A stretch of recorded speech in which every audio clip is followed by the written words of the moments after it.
All right, last learning target for the skeletal system physiology unit. So learning target 8, I can describe the events of bone remodeling. So big thing to know is that remodeling of bone happens throughout your life. So this is a constant process, and it changes a little bit as you get older, and it's obviously going to be a little bit different after injury and things like that. So, but just keep in mind that this is a constant process. So it says bone that becomes old is replaced with new bone during bone remodeling. So how does that happen? Well, we've already talked about how woven bone is going to become lamellar bone through the remodeling process. And also, just as bones age, they continually remodel over time.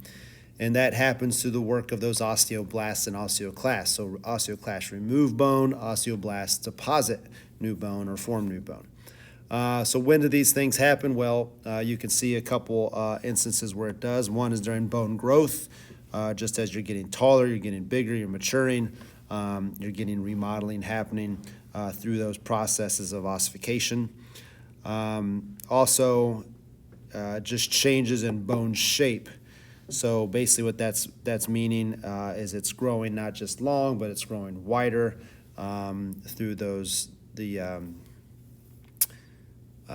work of osteoblasts and osteoclasts. So you can see on the slide here, I don't want to just read it word for word, but we want the osteoclast's job is to tear bone down or resorb bone material. So it's going to form that medullary cavity, hollow out that bone. That's going to keep the bone from getting too heavy.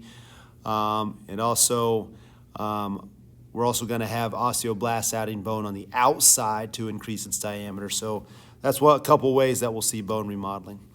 We'll also see bone remodeling as a reaction to stress. Now, what we mean by stress is any weight or movement or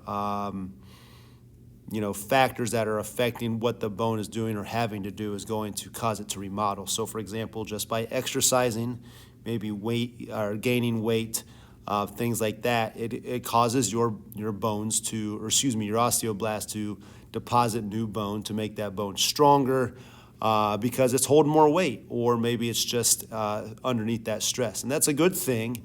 So this is just another one of those benefits of exercise that you always hear about. If you are going the opposite way, if you have a very sedentary lifestyle, if you're bedridden, if you are paralyzed, well, then your bones are not going to thicken like they should. The osteoclasts are going to actually thin out the bone, and the osteoblasts are not feeling that stress, so they're not depositing new bone. So again, very important for exercise or having an active lifestyle. And this goes back to like physical therapy with people that are injured, getting them up on their feet and helping them walk, helping them move so that they can have that stress on their bones.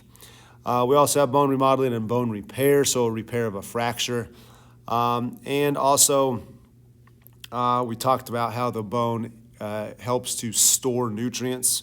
Well, we get remodeling because the osteoclasts will try to release calcium into our body, into our bloodstream.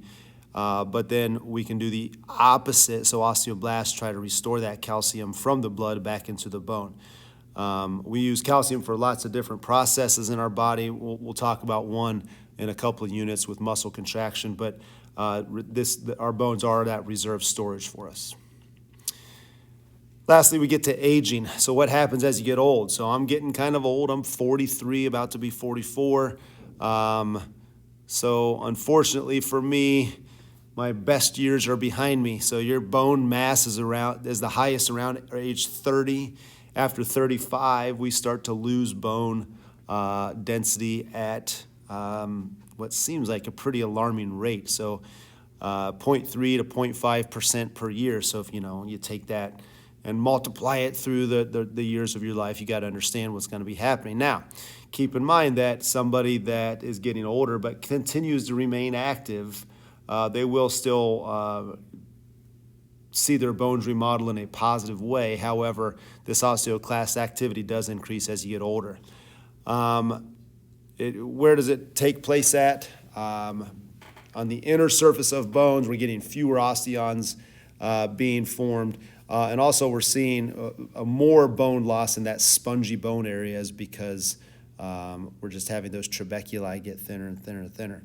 One thing you notice there is women, after they go through menopause, they have a very rapid decrease or loss of bone density for about 3 to 5% per year. So again, you can combat this with exercise, but also with diet, also with just a healthy lifestyle.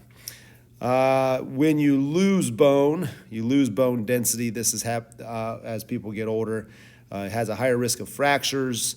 If you've ever heard of an older person that had fallen and broken their hip, it's because they've lost a lot of that bone density. They're just not quite as strong. But again, last point there: exercise, diet, dietary supplements, vitamins, so on and so forth, can help you prevent that bone loss as you're getting older. And that is it for this unit.